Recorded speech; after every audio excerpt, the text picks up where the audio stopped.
It's a dark night. Dark night.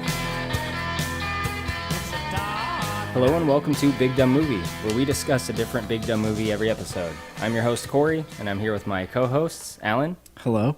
And Steve. Yo.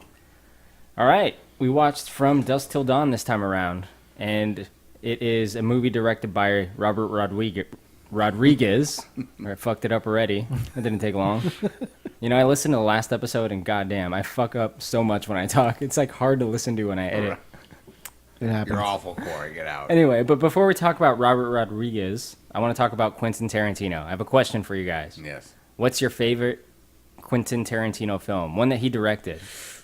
Ooh. I'm going to start with Alan. You started with the wrong person. Let me rephrase the question. Alan, have you seen any Quentin Tarantino movies? I have. Okay. I saw The Hateful Eight in 70 millimeter with Steve, That's a good one. It was sick. but that's a recent one. I never saw Pulp Fiction. Sad. I just saw Dusk Till Dawn. What else has he done? Have you seen Reservoir Dogs? No, I didn't see that one. I know of it. Django Unchained? I know of it. Didn't see that Jackie one. Brown? Didn't see that Okay. one. Well, goddamn, Alan. Reality is often I disappointing. guess so. Yeah. I mean, I haven't seen a lot of Tarantino movies Well, I'm going to assume that your answer has to be The Hateful Eight by default. by default. Yeah. Yeah, I would guess so. All right, Steve, deep cut Steve, what do you got? Hateful Eight is... I mean, between Hateful Eight, Django, and Pulp Fiction, I like Reservoir Dogs a lot, but it wouldn't be my absolute favorite. The other three, that was hard to pick. I think maybe Django. I'm not really sure whether I like it or the other one or the other two better, but that one came together really perfectly. Like, Pulp Fiction's an icon, but that one really, really came together well. And it had some great performances. I think Leo DiCaprio and Christopher Waltz, were both really good in that film, so... That stuff, yeah, definitely. Christoph Waltz, I think. Christoph Waltz, yeah. It might be Christopher, though. I think Stage you're right. names or whatever. Right, I am in the same boat. I really like that movie, Django. right. But I'd have to say my favorite is Pulp Fiction. Yeah. That movie blew my mind when I saw it. It's an incredible movie. I had never seen anything like it. I think I saw it when I was like 13. My Right. mom showed it to me. She did show me Dusk Till Dawn as well. So she showed me both of these movies. So Nice. thank you, Mom. I'm sure you're listening. But yeah, I just thought it was incredible. I was showing it to all my friends. Like when I had an opportunity to introduce my friends to a movie, I would show them Pulp Fiction. What about favorite Robert Rodriguez movie? Before we go answer that, I think Alan has something. Yeah, okay, so actually take that back. I did see the movie Death Proof. Oh, yeah. Yeah, those I'm were looking cool. that up, and it says he did that one. Yeah, Kurt Yeah. Russell in a car. Yeah, that's the one with Kurt Yeah. Russell, and he's like the psychotic. Yeah, he has an eye Driver. patch. He's trying to escape the city. And Robert No, Rodriguez did the no, other that's. half. Yeah. Okay, now you're messing with me. No, I'm fucking with you. Yeah, I know. Okay, yeah. But I saw Death Proof, and we didn't mention Kill Bill, which I Oh, never yeah. saw. I didn't see that either. Fuck, that's another one. Kill Bill. Okay, you're right. Dude, I That's- wasn't even thinking about it. Good movie. But I did What- see Death Proof. I guess to answer your question, Steve, the reason I went to Quentin is because I have not seen that many Robert Rodriguez movies. I looked at his IMDb, and I'm scrolling through it, and I'm like, I have seen none of these except for Once Upon a Time in Mexico, which I remember really liking in high school. And for some reason, I have this weird feeling that I wouldn't like it now. Yeah, I mean, it's a weird one. It's part of what is sort of a trilogy of films. The middle one, Desperado, I think is my favorite Robert Rodriguez movie personally. Although Sin City, I really like Sin City. See, Desperado I didn't see, but I would really like to see that. Yeah. I had this like Johnny Depp obsession when I was in high school, where I had to see all the Johnny Depp movies. I don't think I did successfully, but I saw a lot, and yeah, so of course I saw that one, Once Upon a Oh, Time in yeah. Mexico, because Johnny Depp's in it. Yeah, Johnny Depp did a really good Western in the early 90s I think it's called Dead Man. Oh my god, I love Dead yeah, Man. that's a good one. And oddly enough, I hated it when I first saw it. but Really? It's one of those that you like more and more every time. Yeah. Well, Definitely. with Iggy Pop's in it. So, yeah. For sure. That one scene with him and Billy Bob Thornton. Let's not get too much on a tangent of something that Alan is completely unfamiliar Yeah, with. I'm not familiar with. You're looking a at lot us of like, what these the works. fuck? So, Dust Till Dawn is the one we watched this time, like I said. It was released in the year 1996 by Robert vintage. Rodriguez, as we mentioned, and it was written by Quentin Tarantino. Any backstory to this one, Steve, that you have? I know Alan doesn't, because you've never seen it, right? No, never seen it. I guess the only thing I know is I remember it, the posters, and I saw like a scene or two, but I never saw it. Did you know the vampire twist before you watched this? Yeah, that's funny you asked that, because I did. Because I remember I knew of it, and I saw the posters, and I've seen a scene or two, so I knew of that twist, but I didn't know exactly how much that would play into it. And I was actually really surprised that it came that late into the movie. Absolutely, it did. Yeah, and I was waiting for it too, and I was kind of questioning myself the more that time went on. I'm like, okay, I know there's vampires, and I was gonna say something, but I didn't want to say anything. I was like, okay, and then eventually, the vampire showed up. Yeah. Yeah, but it took a lot longer than I thought. I thought it was gonna be from the get-go. From the Gecko. Steve, what's your history with this film? I had seen El Mariachi, which was Rodriguez's first movie on VHS cassette, probably around '93, and I can't remember. I'd have to look up the release date. This and Desperado came out seriously within like a year of each other, and my dad took me to see Desperado in a theater.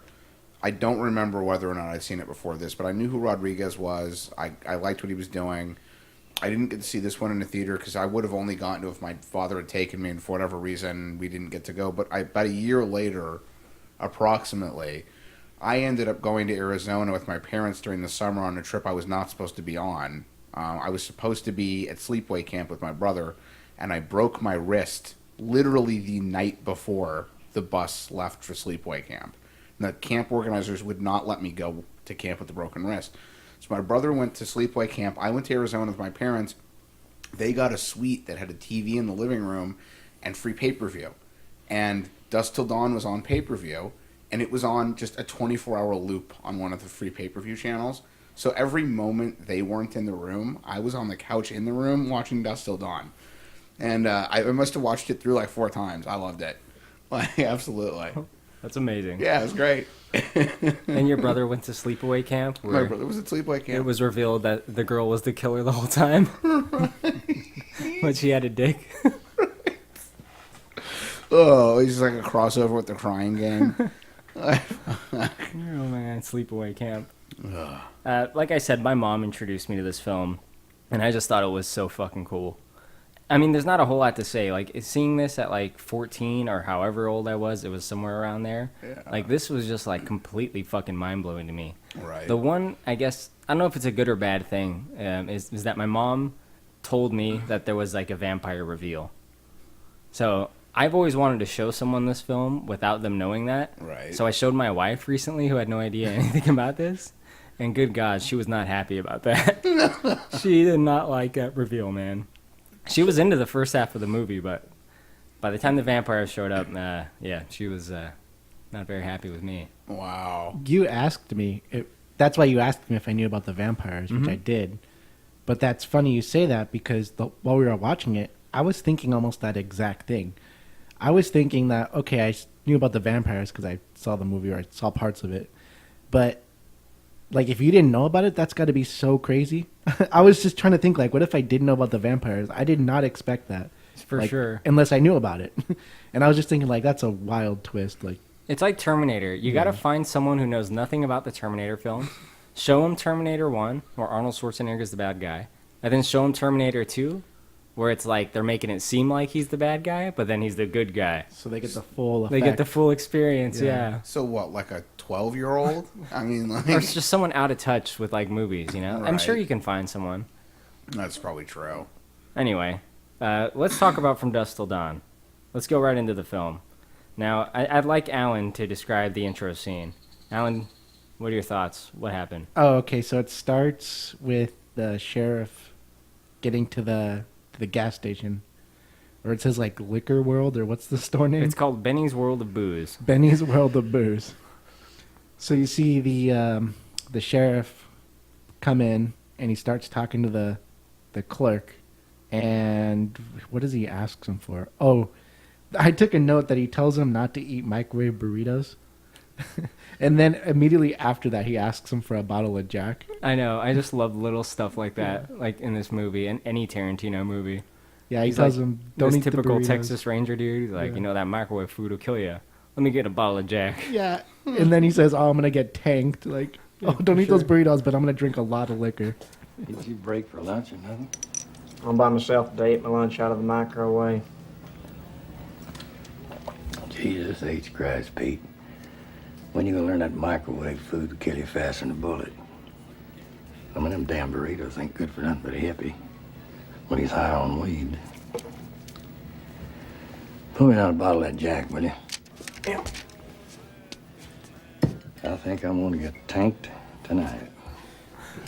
What do you think, Steve? Yeah. You have anything to add on to that little dialogue exchange? Yeah, just very kind of stereotype, typical like super machismo kind of drunk Jack Daniels drinking sheriff.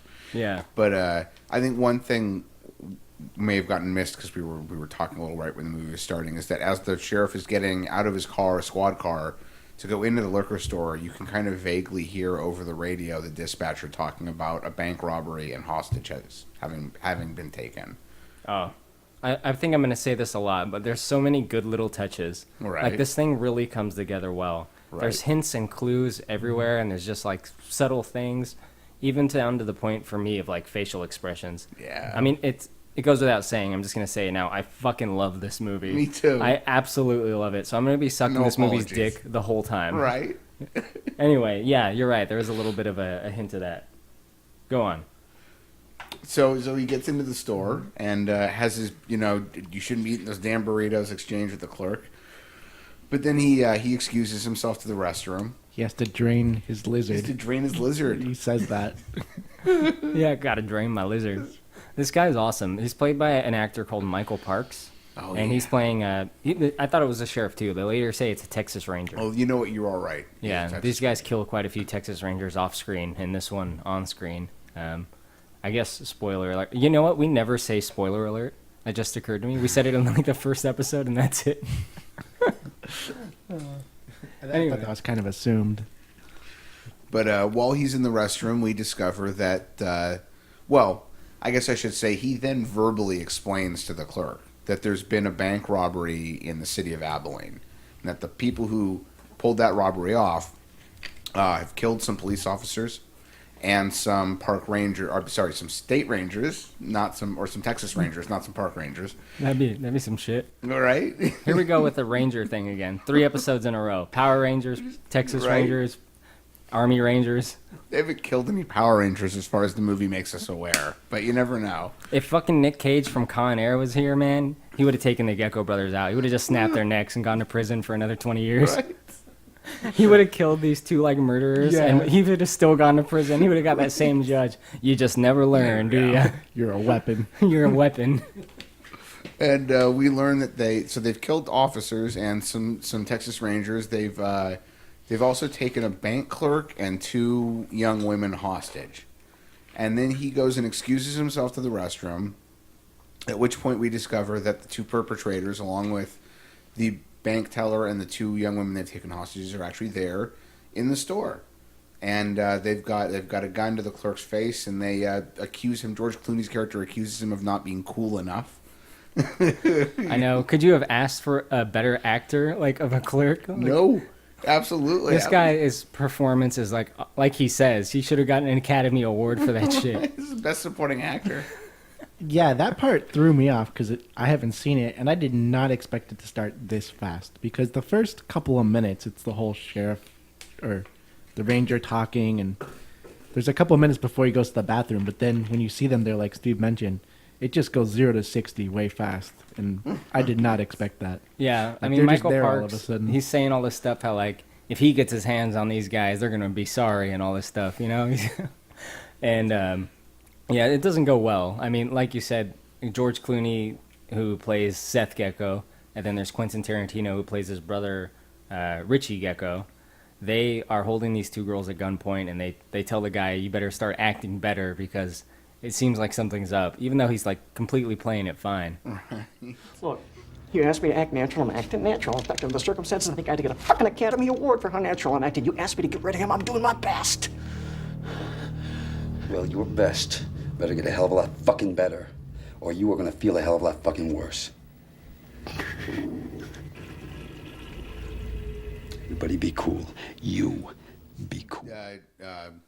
Seth. Wait, Tarantino is Seth. Tarantino is It's Richie. That's right. So Richie accuses the clerk of having mouthed a signal for help to the sheriff. Yeah. Or he says at first like he was scratching. Yeah, that's right. No, wait a minute. Let's go back because I think doesn't he kill him first? No, And then he says he was saying it. it happens twice. So the first time the sheriff's in the or keep calling him a sheriff, the Texas Ranger's in the bathroom, and they go to the two brothers approach the register. They hold the gun at the clerk. Yeah. And Richie accuses him of having scratched in a weird way. Oh, yeah, you're to right, give a you're right. symbol to the ranger, and then a few minutes later, the ranger comes back from the restroom while he's standing at the register. They shoot him, or Richie shoots him in the back of the head, and then claims that he saw the clerk mouth the words "Help me" to the Yeah, sheriff. help Or, us. not to the sheriff, the guy. I was going to call him the guy. The guy. Michael Parks. Michael Parks. That was crazy too because I did not expect that. This movie started moving very fast. It's such a good opening scene. Yeah. Like it really sets everything up. It was I love how cold-blooded, a lot too. of these Tarantino movies, like immediately you're just like in 100%. You know, it reminds me of Kill Bill 1. Oh yeah. Like how that movie starts off with like the fight in that living room. It's just Right. immediately just opens and it hits you hard. Makes it extra weird when you think about it that Reservoir Dogs opens with an argument over tipping. But okay.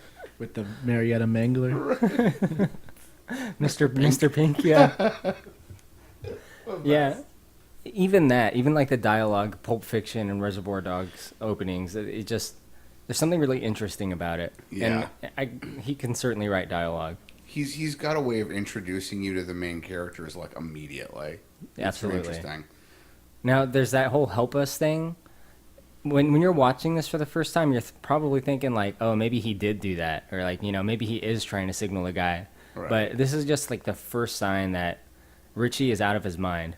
Yeah. Yeah, he's a crazy motherfucker. That's the vibe I got. I thought for a second that maybe the clerk was, but then that's exactly what I was thinking. It's like, okay, this is where they're starting to establish that like Richie's not right or he's just insane. Yeah, he's crazy, and we'll get back to that later. But anyway, the scene gets pretty tense because they have kind of a shootout with the clerk in there. Richie actually does like shoot him in the shoulder, and then the guy gets behind the counter and he gets a gun from his safe, and they have a little mini shootout. But eventually they just I guess they light a toilet paper roll on fire, shoot out the liquor from behind him, and then just toss it on him and light him on fire, burn him alive. Yeah, that's pretty good. The clerk does shoot Richie in the hand though. Yes, he gets that fucking. Yeah, he has that hole in the hand for the rest of the Which movie. they show. Which they show. You can look Yeah. right through it, and their treatment of it's pretty awesome. They just wrap duct tape around it. That was like how I handled all my problems in high school. Just Duct tape it. wrap duct tape around it. So I mean, they light him on fire. Then the place burns down, and they walk out all super cool with the place exploding behind them. They get in their car and they kind of drive off into the intro song. Oh, it's worth mentioning the two young women they had hostages escape during their shootout with the clerk. Right. And it shows really briefly that they have the bank teller in the trunk. Yes. They do that little X-ray vision shot. Yeah. And that's how this movie starts. Yeah. It's really great. I mean, you can't understate it. Do you guys have anything else you want to add on the intro? This is where we first get our first experience with George Clooney or Seth and how crazy he is. Like every other sentence is him just threatening people. He and is his intense. one-liners too. It's just constant like I'm gonna blow your brains out. The last thing you're gonna see is your death. Or he just says like the craziest shit every line. You okay? He shot me in the fucking hand! I told you he said help us! I never said help us! Well, it doesn't matter now because you got about 2 fucking seconds to live. Would you say his lines are more intense than Ivanhoe's? Oh, absolutely. Well, yeah. Okay, I would say that. Yeah. For sure. I mean, let's talk about George Clooney a little bit because Jesus. I mean, He was in basically no movies before this. Yeah, I think the first thing he got movie-wise after leaving ER. Yeah, I'm pretty sure that's true, yeah. I mean, 1 year after doing this, he landed the role of a lifetime. Do you guys know what it is in 1997? What movie came out? What was the next big thing he got? What's the best George Clooney role? When you think of George Clooney and his best performance, Oh, I know where you're going with this. you think Bruce Wayne. Yeah. I knew it. I knew it. When people said he was crazy for leaving ER and that he would never have a movie career, and then look what happened. But then what was her name? One of the actresses that was on the show with him did the same thing. She's like, I don't want to do this anymore. I'm going to go do movies, and then just disappeared. I mean, not everyone really takes off the way they expect. That's what No. happened with Crosby, who played Yar on Star Trek. She wanted to hit the big time and go do movies. She landed the Pet Sematary role and thought she was the shit. Right. And she was going to go do movies, but basically kind of disappeared into nothingness. She's like Ernest Hemingway's granddaughter. What? Seriously. Denise Crosby. Yeah, with the short blonde hair. Yeah. Yeah, she's like Hemingway's like granddaughter or great granddaughter. Holy shit. Yeah, it's weird. I think her real name's Muriel Hemingway. Yeah. Well, goddamn. I didn't know that. How did I get on that tangent? Oh, yeah, George Clooney. George Clooney is great in this. He is fucking intense. He is really threatening. He is the man in charge whenever he's, like, on the screen. Right. Even when he's with, like, a group of, like, you know, pretty intense actors, like, he is the one in charge. Like, he's the toughest one. He's the most fucking threatening one. He's insane. It's the way he delivers his lines. They're concise, they're threatening, and he's just committed to delivering those lines. Like, everything he Exactly. says is just intense. My children are not going with you. And that's that. That's not fucking that. This is fucking this. Now I don't have time to fuck around, so I'm gonna make this simple. You take your kids and you get in that motor home, or I will execute all three of you right now. So what's it gonna be? Yes or no answer? Yes. Hey, your old man's all right. He just saved your life. He's always the leader of every heist in the Ocean's movies. I mean, that's really. Except in Ocean's 8, where he's just relocated to a picture frame. That's right. Have you seen that shit? I have not actually watched 8 all the way through. Don't. Yeah. Just don't watch it. Right. It's no good. I've seen it. He killed it in this movie, but I never thought of him as like that kind of actor. I thought he was more like a dramatic actor, not like a action threatening. He's not like a big guy, don't get me wrong. I thought he was like more good looking. I thought all the women liked him more than he's That he like was an like a action face, star. like more yeah, than anything? exactly. Yeah. Being threatened by vampires just isn't dramatic enough for I mean, he's got chops. After you watch this movie, there's really no denying it. No, I mean he killed it in this movie, but And then, I mean, and then you watch Batman and Robin and you deny it a little bit, but that's not his fault. and then after this, what else has he done even close to this? He hasn't played like a crazy role like this, has he? Nothing comes to my mind, but I'm sure there's a few things. Like, obviously the Ocean's movies were huge. Okay, but those were more like heist slick movies. This was just like brutal and filled with curse words. And I don't know of anywhere he plays this kind of character Yeah. offhand, but there's got to be at least one. And he's gotten a good amount of work. But I did not expect him to be that crazy in this movie. What do you guys think of Quentin Tarantino as an actor? That's funny you bring that up because I was thinking that too. And I thought he was a really good actor Me too. in this movie. Yeah. I can't quite put my finger on it, but maybe it was just something with the way he delivered his lines or like the tone of his voice. But I felt like he was like a believable character. I think it has to do with the character he was assigned. I think was it like was. a total sleazebag, like fucking like sexual predator creep. So it kind of like, I don't know. He looks like a creep. He looks like a creep, exactly. He does. If you didn't know who Tarantino was and you caught him ranting like on a subway car, you'd immediately assume he was just an insane person. What's going on here? No. What's going on here? Have you seen that video? Yeah. No, what is this? What is happening? And I love the little like back and forths between him and Seth too. Like the way he says things. When Seth accuses him of stuff and he's like trying to defend himself. The little back and forth between them. Yeah, they have that like, I mean, it was written really well, but they have like a really good banter between two brothers that banter. just like fuck with each other and like, you know, they've known each other their whole lives, so they can talk to each other like this kind of thing. Yeah. Well, Tarantino's great in parts he writes for himself, and he wrote this part for himself. Yeah. I mean, he wrote the script, so like, yeah. Yeah, so I thought he was a really good actor in this role, at least. For sure. Let's go on to the next part. It's a pretty brief scene. They are on the run to Mexico. That's their goal. So they kind of talk about it a little bit. They stole a bunch of money. Richie broke Seth out of prison, and they killed a bunch of cops along the process. And they're trying to get to Mexico to find a safe haven. They're getting to a place called El Rey. And for now, they go to like a shitty little motel that looks like it's like off on the way to Vegas, kind of, but it's supposed to be in Texas. And they check into this little motel. They take their hostage in. And anyone have anything they want to say about that particular part? This part, it's more of George Clooney just being super intense. He tells the hostage to sit down, not to talk. Threatens her like 6 different times. Says crazy shit, how he's gonna kill her. There's a lot of guns pointed in people's faces. Yeah, like really close. Like, yeah, and they like put it against your eye and shit. Yeah. So just more of him just threatening people. Yeah. Or just that one woman, but... I mean, that's pretty much it. He says he's going to go, like, examine the border to see what they're up against. And he leaves Richie and the bank clerk, Gloria, in the motel room. And then it cuts over to our next scene. The next part is where we introduce to Harvey Keitel's family, which consists of actor Harvey Keitel playing Jacob, Juliette Lewis playing Kate, and some other fucking kid. All right, sounds good. Playing Scott. They're the Fuller family.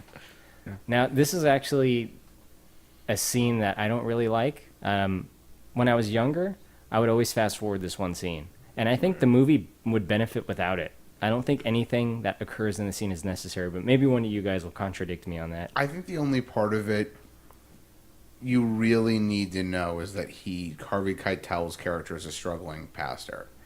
Because it comes into play a little bit later when he's asked to like find his faith and do the holy water, bless the holy water.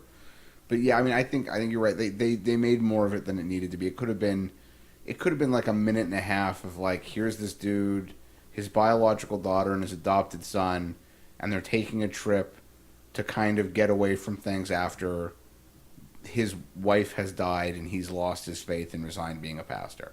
I definitely see all those points, but I think you glean all that from other parts of the film. Everything you just said. On the drive to Mexico, they even talk about each one of those things. I guess that's true. He does discuss that stuff again with Clooney. So you're right. They probably could have just trimmed that scene entirely then and just left the dialogue with Clooney. I remember the first time I showed this to one of my friends in high school, I just fast-forwarded that scene. I was like, you don't need to worry about this part. Corey's cut. Yeah, seriously. Fan edit. I mean, other than that one scene, which I don't hate, I just think it's a little, like, no, it you're just right. drags for a couple minutes. Other than that, I really do love this movie, so don't get me wrong. Well, we get a pretty interesting part next, though, where we go back to the motel room where George Clooney has gotten back, and he says he checked out the border, and there's a lot of cops, so they're going to have to figure something out. And he got fast food, I guess, and he's, like, giving Richie food, and they're eating. And he realizes, wait, where the fuck's our hostage? Oh, yeah. Which one of you wants to describe what we have? What yeah, we run so into there? Just like you said, he's like, where's the hostage? Richie tells him she's in there, and he points to the room. And it becomes clear pretty much immediately when he opens the door that Richie's done something terrible, which right after he found out he murdered her. Yeah. And I guess I don't know if it's implied or kind of referenced, but I guess did he rape her or like assault her, or he just straight up murdered her? They don't say exactly, but you can kind of infer what you want from that, like maybe not kind of thing. Well, at the very least, he murdered her. Yeah, so and it looked like pretty brutal too. Like there was blood splattered everywhere in there. I did like, actually, I noticed how when George Clooney's in the doorway, they never actually show the full murder scene, like her body. But as George Clooney starts realizing what he's done, they show the little quick flashes of like some certain parts of the murder scene. Yeah, like in single frame flashes. Yeah, single frame really flashes. So like you get the idea, or you get the visual, but they don't need to show the whole murder scenes. Like they don't just show her body all close up. It's shown out of focus behind him and over the shoulder, really briefly later. But like a minute later. George Clooney starts freaking out because he's like, "What have you done?" He starts telling Richie like, "This is not who we are. He's a professional thief, but he's not a murderer." He's like, "You don't do that. Like that's fucked up." Yeah, it's like too far for him even. Yeah. And this guy, he'll kill someone if he needs to. Like he doesn't seem to have any issue with that. But like, Richie's like a whole nother level of He's like just, like, fucking psycho. maniac. Like Yeah. he'll just like chop someone up on a whim. It seems like, and we'll talk a little bit more about Richie's mania shortly. But George Clooney freaks out on him and says, you know, he makes him get it. He's like, "Do you understand? You can't do this. This is not what we do." And he freaks out on him, but then I guess otherwise lets it go. Yeah, you can just love this like sense of like, you know, we're brothers, and I still have to take care of you, kind of thing. What do you think, Steve? Anything to add? Yeah, it's just kind of. I mean, I guess there's got to be a line somewhere, right? But I always this is probably the scene that always bothered me if there's going to be one. It's like, well, wait, you've got no problem with like committing federal crimes and killing officers who try to stop you in the line of doing their job, but like deciding to randomly murder this person's like a step too far for you. At that rate, you shot a bunch of police officers, you shot a bunch of like Texas Rangers, so who are you to dictate at that point that like, oh, you can't kill this one? Yeah, it's like he has this sense that he's like too good for it, you're saying, but he's like clearly not. Yeah, I mean, like, you just murdered a bunch of random people for doing nothing other than trying to stop you from stealing from a bank. So, And then he gets mad at Richie for killing this right? woman. Like, you don't really have the moral high ground in that conversation. Right. At least not by much. It's over, Richie. I have the high ground. He's just mad they stopped in Nevada because there's way too much sand. So, let me see. What happens after all that? Oh, so after that, don't they take him to the RV and they start heading off for Mexico? Oh, yeah, that's right. My note says, the geckos meet the Fullers. It's like an episode of Full House.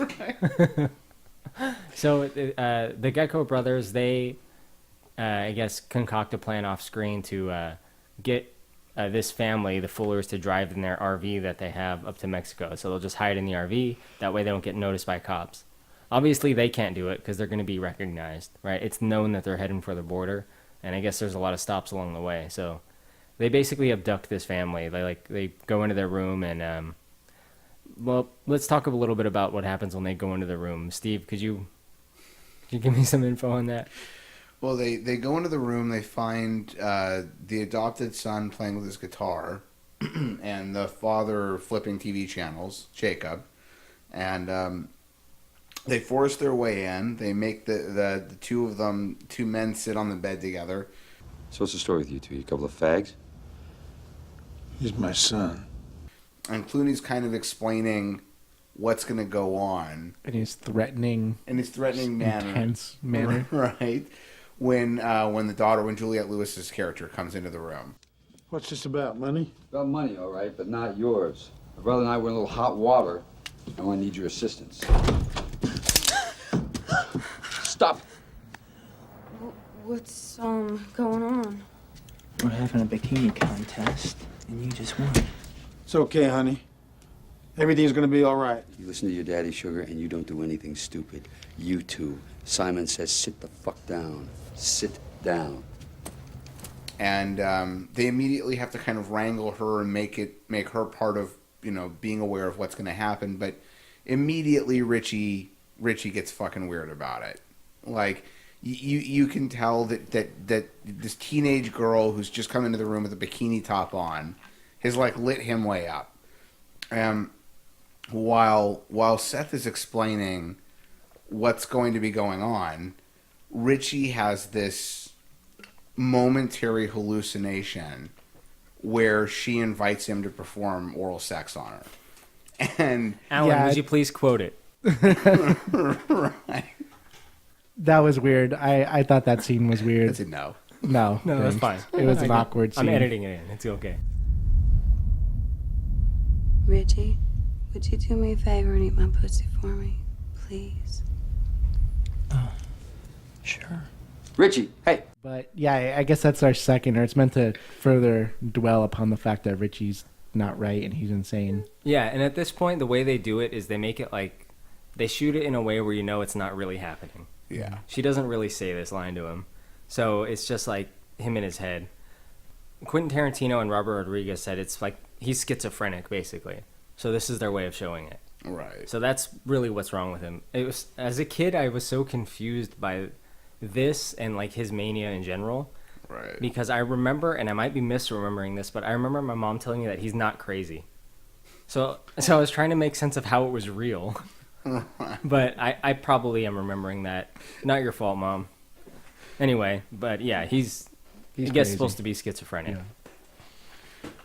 So he hears something that isn't really said, and he brings it up to her later on the drive. I mean, they get the kids, they get Jacob, and they basically force him at gunpoint. You're driving us to Mexico. That's it, bottom line. And they have to, otherwise they'll get killed. Right. So the next scene is our little trip to Mexico, where we have more Quentin Tarantino, I fucking Juliette Lewis. There's like really close-ups of her feet. Like, you could tell that was in the script, you know? Quentin Tarantino. Yeah, and yeah. Yeah, there's another foot scene later, too, but anyway. It kind of plays into then, we're going sort of half past what we were talking about a minute ago. There's a conversation at the same point in the film between Jacob, Harvey Keitel's character, and Seth, George Clooney's character, where you get some of that background on where Jacob's from, blah, blah, blah. And then Seth kind of reminds him, you know, we're not really here to be buddies anyway. You know, you're doing something for me basically by force. If you do it, my intention is to let you and your family go. If you don't do it, I'm sure you've seen the way my brother's looking at your daughter, and I'm just going to let him have his way with her.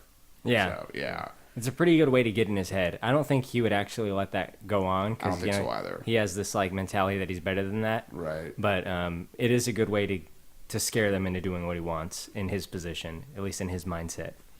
Yeah, and that's when Richie's talking to the daughter, and he asks her about that imaginary question that she asked him, and the she's one you're beating confused the too. bush around, yeah.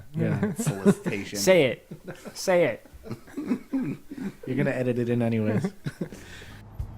In the room. Did you mean what you said back there, where you just fooling around? Because if you really want me to do that for you, I will. I'd be happy to. Do what? What you said back there in the room. What did I say? You asked me if I would eat. Richie? What? Told you to watch those kids, not to talk to them. Don't have nothing to say to one another, so let's just cut the chatter. We'll talk later. It's an invitation to cunnilingus. And she's really confused, and he like asked her because he thought it was real, and then that's when Seth tells Richie to stop talking to him. Yeah. Where he's like, "Don't talk to them. Like, shut up." There's a little bit of a funny moment too. There's like little bits of comedy here and there in the beginning. They come more later, but where he has to put in his like mouth guard to stop him from grinding his teeth. Right.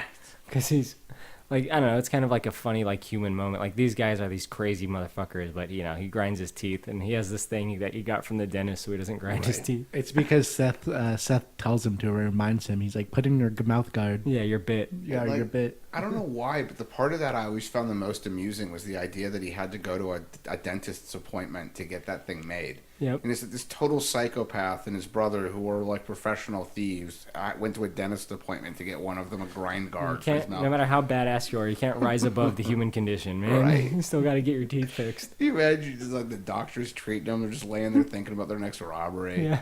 Don't want to grind my teeth while I'm killing people. Well, when Seth is like not trying to like intimidate someone or pointing a gun at someone, he's like kind of like meek and like, I don't know, he's kind of like I guess just like a weirdo, like creep, like kind of dude. It's hard to explain. Yeah. He's like a kind of like a quiet, like he just kind of talks like this, you know. He's like. Anyway, so they're driving out to Mexico to go to their meeting point so that they can meet a guy called Carlos, and then he'll take them to El Rey. Now, El Rey is like a safe haven. Now, according to Robert Rodriguez and Quentin Tarantino, this whole movie is really supposed to be about like their path to hell. Right. So like, and it's not the bar that's hell, it's El Rey. And what they're doing to get there, it's like that's the path they have to take to reach El Rey, which is hell, which they actually got from a book. I don't remember the name or the author, unfortunately. I should have written that down. But anyway, that's like what that's supposed to be, and that's why he wants Richie to go there, like a place where he'll be able to find peace.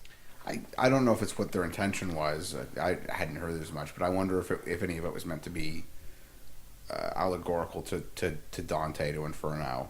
because that whole trip is about Dante being taken basically to hell and shown like level by level what it's like there. It might be that. The book, I remember they said the name when I was watching the commentary, but it wasn't that. I don't remember exactly what it was, but that might be an influence as well, maybe. But yeah, anyway, so they're going to El Rey, and they have their first checkpoint at the Border Patrol. This is one of 3 times where we get the amazing Cheech Marin. Right, 3 parts of one movie. Yeah. And he's in everything Robert Rodriguez makes, to the film's benefit. Absolutely. So their amazing plan is to basically hide in the bathroom, and George Clooney, for like the 5th or 6th time, threatens Jacob, and he's like, hey, you're just going to be cool. He keeps telling everyone to be cool. You're going to be cool, talk to the border guy, get us across, or I'll kill you. It's like crazy threats again. But they basically hide in the bathroom and basically expect him just to drive across. Do you remember how that whole scene with Richie goes down? It's pretty funny, actually. Yeah, so they're in the bathroom, and as they're going across, Richie starts saying something. I forget what he says, and then George Clooney calls him like a nut. He's like, we'll be bag. fine if you don't act like a fucking nut. Nut. Yeah, he calls him a nut. And then Richie starts freaking out about it. He's like, what'd you call me? He's like, you called me a nut. And he's like, yeah, but shut up. And they keep going back and forth, and Richie keeps getting like more distressed about it. Yeah, he's And basically going to blow their cover. Yeah, because he won't let it go. Richie's just like really weird about it. He's like, what'd you say? Like, he's like somehow just super upset that he got called a Yeah, he nut. really latched onto that. Yeah. Which was supposed to, I think that was supposed to show how crazy he is. Again, he's just not stable. Like, he just latches on to random shit like that. Yeah. And, yeah, like you said, they're going to blow their cover, and they actually make a noise. So they bump into the RV, and the security guard, Cheech Marin, says, what was that? And he's like, we're going to search the RV now. Yeah. I mean, George Clooney, like, right after that, just, like, knocks him out. He, like, hits him with his gun. Yeah, he, like, throws his fist back and knocks him out. Yeah. And then when they search the RV, the daughter's, like, using the bathroom. So when they open the door, it's like, oh, he walked in on the daughter. So it's like... They got to close the door, Yeah, right? he's like, But he "Oh, does I'm so sorry." very slowly and creepily. Did you guys notice that? It's super lascivious, and even as he's like He's, getting like, the door right to looking. the last inch of it's being closed, he's trying to like sneak an eye peek. Yeah. through. I noticed that too, and that So was weird. I noticed that. So their plan worked barely, with Richie almost blowing it. And then next scene is them. They make it across because the guy's like, "You can go." And then it's like hours later, and they're finally waking Richie up Oh, that's right. From his, the like- sun's down. 6-hour like concussion. Like if you're knocked out for more than like 5 minutes or something. Well, think about how many times that George Clooney has had to do that to him. If you freak out, he just does that same backhand move. Maybe that's why he's brain damaged. Yeah, He because- didn't have schizophrenia to begin with. It's just that Richie keeps knocking, or Seth keeps knocking him out all the time. He was once a regular, fun-loving guy. right. Now he It's has- just totally normal. Isn't that hard to believe? Now he has CTE because you keep knocking him out. Well, this is where, we're almost at the point where things get kind of crazy. So far, I think this has been like a pretty Tarantino-esque kind of like cops and robbers kind of film. Definitely feels like a Tarantino movie. Yeah. And then it starts feeling like a Rodriguez movie pretty soon. Really is an interesting blend between, like, you can absolutely tell, like, depending on what part of the movie you're watching, it is absolutely, completely and entirely like it's a Tarantino movie. Oh, now it's a Robert Rodriguez movie. Yes. With a nice little middle section, which I'll talk about soon. So they get to the bar, which is a titty bar called the Titty Twister. Oh man, that bar! Things are crazy from the start. I love this set. I love I everything about this I bar. love that set when they first roll up. The exterior? Yeah, because there's flames shooting from the sides. There's neon lighting. There's people just wandering around everywhere, just drinking, like biker guys. Like everyone's just out of hand. Yeah, there's a lot of commotion out front. I feel like they probably just opened and a lot of people are just getting there. You want to tell us any more about the outside? What there's a certain thing I'm hoping you'll talk about. Yeah, so there's a guy with like a megaphone. Cheech. Yeah. That's the second time we've seen him, right? Cheech is like the Bruce Campbell of Robert Rodriguez's universe. Yeah. It's Cheech Marin on like Mysterio. a megaphone going on for like what is probably like 2 minutes. And he's just going on about how they have pussy for sale. Yeah. And he's listing off all these different types, all these different prices. He's like a sales guy. He's like, we got it all. He's like, we got this pussy. He's like, if you're a pussy lover, come on down. And it's just like, so comedic. Yeah. He says there's one for 1 cent. Yeah. Or like buy one get one for 1 cent. Get one for a cent. Alright, pussy, come on in, pussy lovers! Here at the Titty Twister, we're slashing pussy in half. Give us an offer on our best selection of pussy. This is a pussy blowout. Alright, we got white pussy, black pussy, Spanish pussy, yellow pussy. We got hot pussy, cold pussy. We got wet pussy. We got smelly pussy. We got hairy pussy, bloody pussy. We got snapping pussy. We got silk pussy, velvet pussy, nalga high pussy. We even got horse pussy, dog pussy. Chicken pussy, come on, you want pussy? Come on in, pussy lovers. If we don't got it, you don't want it. Come on in, pussy lovers. Man. It's just this like comedical sales Putting pitch. Walmart out of business. Yeah. It's so good. I fucking love that shit. That was like the funniest thing I'd ever seen at that time when I was like 14. Right. It is pretty ridiculous. And he's just like at the front door. He's like shouting it into like the front too, not Like even in crowds. the bar. Yeah. The approaching crowds. Outside the bar. Like, you're not even in the bar yet. We're in the how front legit door. is this? I never really thought about that. Like, is it like a brothel? Is it like that? Like, you can... What do you think? I mean, I don't know exactly what the laws are in Mexico or whether or not they were aiming for any reality. I mean, I know that, like, the old trope in movies and TV shows about there being I don't even know, like a porn theater where there's a guy out front handing out flyers, and I guess so. I could see it being a thing. You try to attract customers. Although it seems weird though to me in this particular instance because it's not like a strip club on a major boulevard where people are going to be walking by. It's like by itself in the middle of the desert. Like nobody's there because they heard this guy from the highway. Like, they're there because they were going specifically to this place. It's like, who are you yelling for? Whose benefit is this for?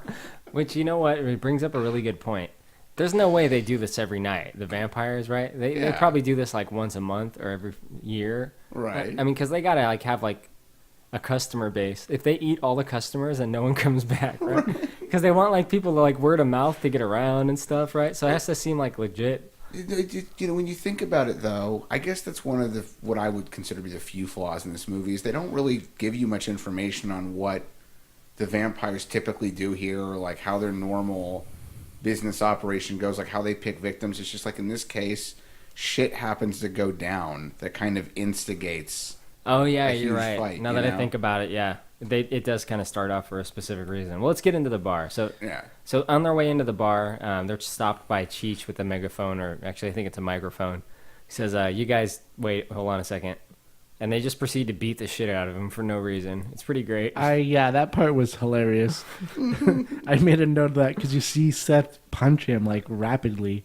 And they just, like, beat the shit out of this guy for no reason. Richie comes up and just kicks him in the stomach several times, like, for no reason. He literally just, like, puts his hand on Seth's shoulder and says, wait, hold on a second before you go in. Hey, what do we have approaching here? A new flavor. Apple pie pussy. Hey, not so fast, Nick. Step aside, asshole. Now, is my shit together? And they just beat the shit out of him. I mean, and that might have been the moment where he was going to be like, this is actually a vampire bar, so maybe don't go in there. Bro, you seem nice. Like, I'm going to tell you straight up. Right. I see you've got this, like, teenage girl with you. Yeah. This is probably not the place for you guys to hang out. This teenage girl and this, like, Asian kid. Yeah, it's like a 14-year-old Asian kid. I'll tell you, if getting to see Selma Hayek in that outfit do that dance was like one of the last few things I got to see in life in 1996 at 14, like, I would have, that fine. Okay. Well, she does make an offer. She does. Oh my God, some guys can't refuse. Most of that offer sounded fine to me. I'm not gonna drain you completely. You'll be my slave. Because I don't think you're worthy of human blood. You'll feed on the blood of stray dogs. You'll be my footstool. And at my command, you lick the dog shit from my boot heel. Ooh. Since you'll be my dog, your new name will be Spud. Welcome to slavery. You're gonna lick the dog shit off her booty holes? That's the part I think I'd probably have some contention with. Like, there's a lot I do for Selma Hayek. What if he was asking you that and you're just like, oh, okay, but can we just not do that one part? Can we kind of like barter with that? it? Yeah. I'll do it, but begrudgingly. Right. But, okay, before that scene, after they assault Cheech, they make it finally into the bar, and the place is just wild. It's women on tables, everyone's drinking. There's a bar fight going down. Yeah, there's a bar fight going on, like, casually. Like, no one else seems to care. It's just like, oh, here's just two guys casually fighting. It just happened. There's a lot of bikers and truckers, since it's a bikers and truckers only bar. People are getting wasted. There's a lot of badasses. One guy has a dick gun. They're all smoking. Oh, that's another. We got to dwell on that for a minute. Yeah, sex machine. So let's talk about Tom Savini. Oh, my boy. Tom Savini's amazing. So, Alan, I'm sure you don't know this, but he's like a really famous like makeup and special effects guy that has done like a lot of stuff, like namely like Creepshow, Dawn of the Dead, Friday the 13th movies. He's huge. I went to Monsterpalooza, which is a horror convention, and I saw him talk, and he had a big reaction. Like he's an icon to the horror crowd. It was immediate, straight away to me. So I don't know much about him, and he was good in the movie, but if he's like an effects guy, how did he get to be like an actor? He's an actor. I'm pretty sure too? he's just friends with these guys. So they just put him in the movie? Yeah. Okay, you want to be in this movie? Do you have any info on that, Steve? I don't know how he ended up getting connected. I think I remember reading at one point that they needed a special effects artist for Reservoir Dogs, basically to do stuff like the squib effects for the gunshot wounds, and then the scene where Michael Madsen's character gets his ear cut off. And the dude that did the special effects apparently was the one who came up with the story idea for this film, and apparently initially paid Quentin Tarantino $1,500 as part of some deal they made with each other on the set. And he was going to originally direct this film, and when he couldn't for whatever reason, Tarantino took it to Robert Rodriguez. So I don't know for sure how Savini got involved, but I wonder if maybe it was just because he happened to know this other special effects guy, or something like that. I guess it could be that, yeah. So he knows people. He's connected, and he got into this movie. Oh yeah, he's big in these kind of movies. Like this is definitely his genre for sure. Creepshow is so good. I haven't seen Creepshow. I fucking love Creepshow. But yeah, I mean, there's Tom Savini in there. We got Fred Williamson, whose name is Frost. He was the Black Vietnam guy. Oh, yeah. Yeah, he's like a big 70s movie guy. Like huge number of movies. Yeah, he's done a lot of films. Like blaxploitation films. You missed one pretty cool guy. You missed the one. Who, Johnny 23 or Johnny 13? Yeah. DT. Oh my god, that guy again. Man, DT. How many movies do you think he'll appear in of ours? Oh, hopefully as many as we can get him in. You know what's announced? Machete in Space. Oh my god. Yeah, that's a real thing. Jason X. That should be on the list. Oh my It's a god. horrible movie. Oh my I god. think I asked this during the movie. Danny Trejo, he's been in like how many Robert Rodriguez movies? Like all of them. I can't. I mean, just Yeah, maybe for something. all of them. It's maybe something I'm missing, but there is nothing Robert Rodriguez has made that I can think of that Danny Trejo isn't in. So whenever he thinks of movies, like call up Trejo. Yeah, I think they're just buddies. Yeah. You know, he's in all three of the Mexico trilogy films. No, actually, you know what? I take it back. He was not in El Mariachi, but he was in Desperado and in Once Upon a Time in Mexico. So that's the one outlier, the small one, the first one. Yeah, and it was the very, very, very first movie Rodriguez had ever made. He wasn't famous yet, so it's probably just he didn't have access to Danny Trejo at that point. No, but yeah, every single movie. A+ list celebrity Danny Trejo. Right. I love Trejo. He's great. Me too. Man. I was surprised how. I mean, I guess he was still pretty old at this point, but he looked younger in this movie. Oh yeah, he did. He looked pretty good though. He looked pretty good in this movie. He was in good shape physically. He has a shirtless scene, and that's the most ripped I've ever seen him, I think. This and Desperado. Oh, okay. He kind of plays a hitman in Desperado, so they played up the sort of badass factor. Right on. Yeah. Now, Danny Trejo's like their second mini boss and trying to get into the bar because he's like, no, you can't fucking drink to your assholes. Yeah. And it's about to go to blows with like a security guard, but Jacob has a trick up his sleeve. There's just a misunderstanding going on here. You said this bar is for truckers and bikers? Well, I'm a truck driver. If you look outside your door in your parking lot, you'll see a big recreational vehicle. That's mine. In order to drive that legally, you need a Class 2 driver's license. This bar is for truck drivers. I am a truck driver. These are my friends.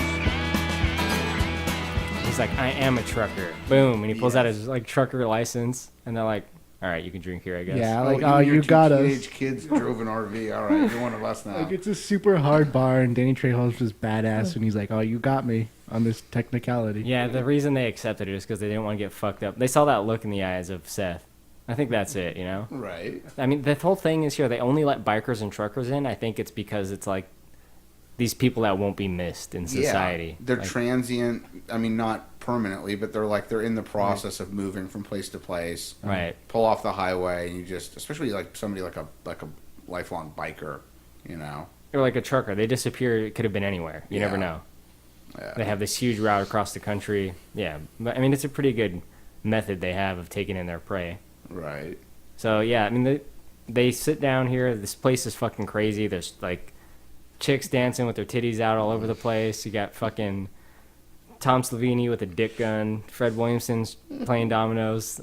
The whole place is pretty intense. It's a crazy environment. Let's talk about that dick gun for a minute. That's a sentence I'd never thought I'd ever say. Yeah, let's talk about the dick gun. What about it? So, before we see the dick gun, there's a guy drinking a beer. And then I think it's... Who has a dick gun? Is it Tom Savini? Yeah. Sex machine. Sex machine. Or sex machine. Yeah, let's call him by his proper name. But he has a whip, and he takes the other guy's beer. Like, he's like... Yeah, he rips Indiana the other guy's- Joneses it out of the guy's hands. Yeah. Yeah. And he just starts drinking it because he steals can. this guy's beer.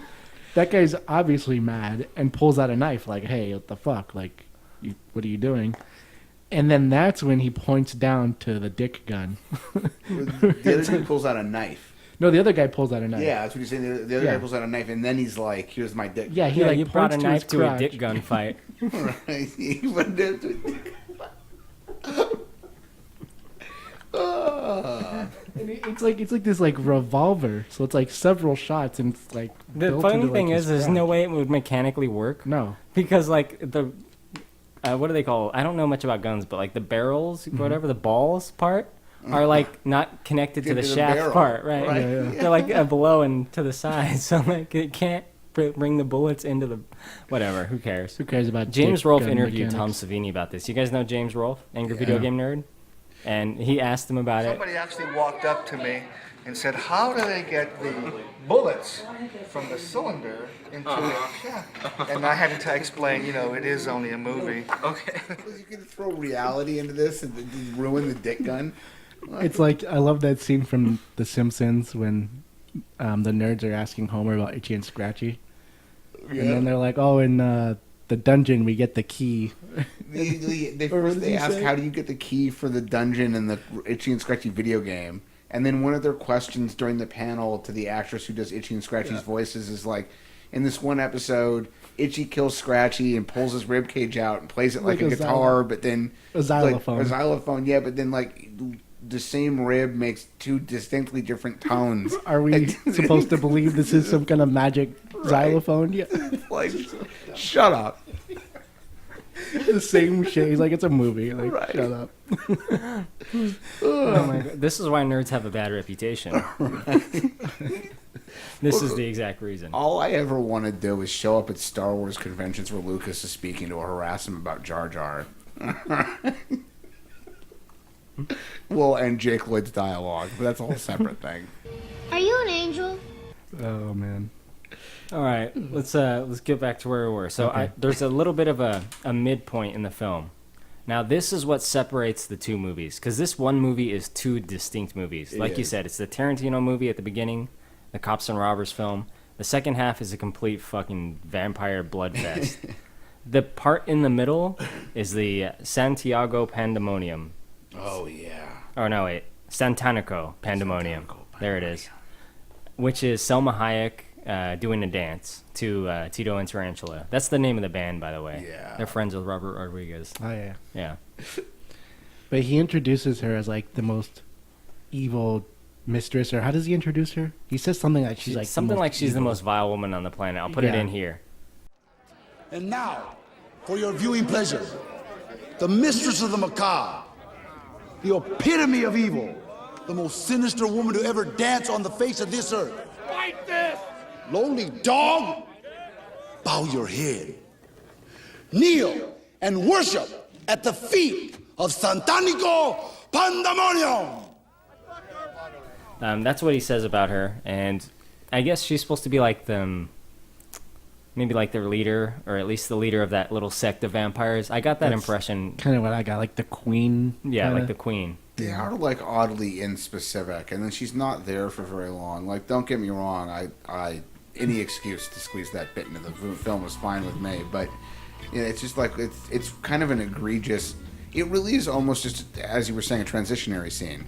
Like, it serves absolutely no purpose really, except for to bridge what we've seen up till this point to what is now going to happen. Right. It does what it does great. You're right. And there's no real purpose. I guess to describe it, Alan, do you want to kind of talk about what this scene is? Yeah, so when I was watching that scene, well, he introduces her. I was watching that scene. And then she comes out on the stage and she starts doing this very slow, seductive dance. And it starts off very slow, and it almost seems kind of awkward because when it first starts, she's really not doing much. Everyone's kind of quiet, and she's like barely moving. She has like some kind of like cape she's flapping around, and I was like, okay. And the snake. Yeah, and the snake. And it starts off slow, and then it transitions, and then the flames, and she starts getting more seductive, and she's wearing a bikini, and she's super hot. And the one thing I thought about this is that scene was fine, don't get me wrong. She's super hot. But it went on for like a long time. Yeah. They really drew out that scene. Like, they showed her dancing for like 5 minutes. I'm not going to complain. But No, I'm not complaining either, but they really drew out that scene. I mean, me being a creeper aside, She's fucking gorgeous. she has a really big snake, which she's holding for like half the dance. Yeah. And then she gets rid of it, and she kind of like walks down the spectators, everyone in the audience, and she zeroes out Richie, Yeah. Quentin Tarantino. And she's like, pouring booze down his throat. She's drinking alcohol, pouring it down her body, and he's like sucking it off her toes and all She this puts stuff. her toes in his mouth. Yeah, I'm sure he was very happy about that. I think that's a real proclivity for him. He wrote that, actually. What am I Yeah. saying? He was happy about that. She puts her toes in his mouth. She's pouring the liquor. He was saying in the commentary that like George Clooney was mad at him because George Clooney's like, I had to like fight this giant rat thing on top of me, and you got to suck Selma Hayek's toes. She was deathly afraid of snakes, and actually had to do like 2 weeks worth of therapy to help her get over having to do this scene. She also had to be hypnotized. Oh shit, I didn't know that Yeah. part. Wow. But yeah, you're right. She was afraid of snakes, and there was something different about her right away. Maybe it was that fear of snakes that she was suppressing, or the hypnosis or something. Because that, like, when you first see her, or maybe it's just her acting ability, but that look in her eyes is like, it's almost like empty. It's like when she first shows up and she has that snake on her and she looks at the crowd.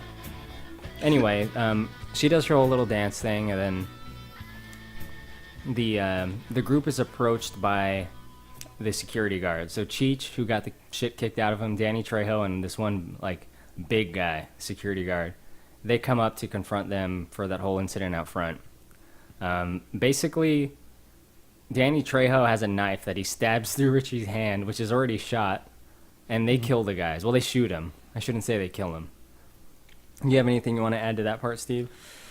No, it's pretty straightforward. Yeah, I mean, the Cheech character from outside comes up bitching about the fact that they kicked him while he was down, beat the hell out of him, and that just turns into a fight where he gets stabbed a second time. Yeah.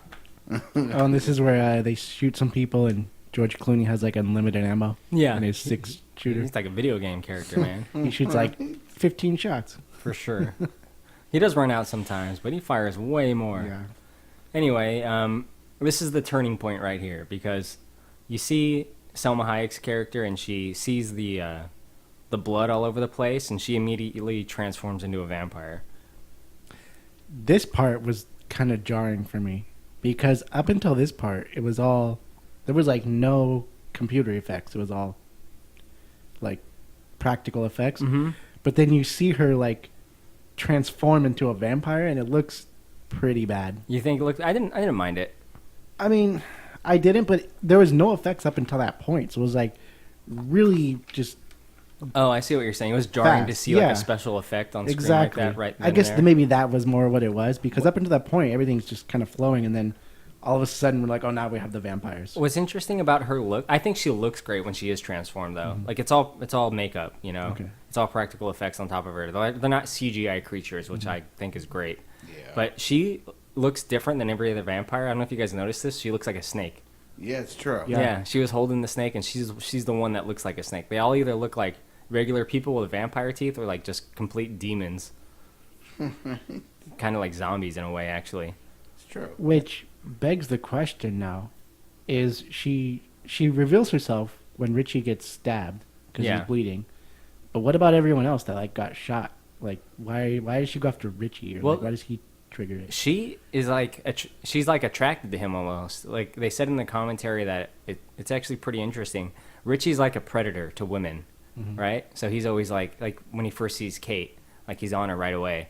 She's like a predator to like humans, but she goes after the predator of the humans, like straight away. That's so why she goes him to out. Richie right away. Yeah. I never really could make sense of that until I heard that in the commentary, which it finally made sense. Like, why would she go after him when there's George Clooney right there, who's like obviously a more attractive man? Right. But it's because she's now the predator. Richie's the crazy one. Yeah. Yeah, that she's after. Yeah. And it's a pretty interesting role reversal. But they get into a little fight, and Richie gets killed like immediately. Yeah, she bites his neck and just rips into him. Yeah, and he's done for. They shoot the vampire. She drops. And I think this is where they said in the script, it says, the line that's written for what happens next is, all hell breaks loose.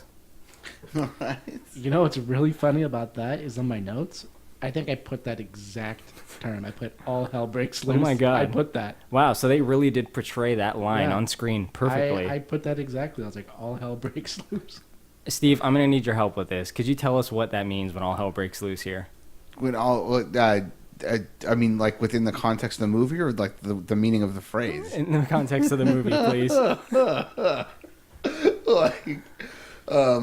Yeah, this turns into just a complete cluster. It turns out like everybody in this place is a fucking vampire. Yeah, everyone that works there. Everyone that works there, and like they all start transforming, and this turns into a huge fight between the Gecko Brothers and Jacob and the kids and Sex Machine and what's the big dude's character's name? Frost. Frost. There you go.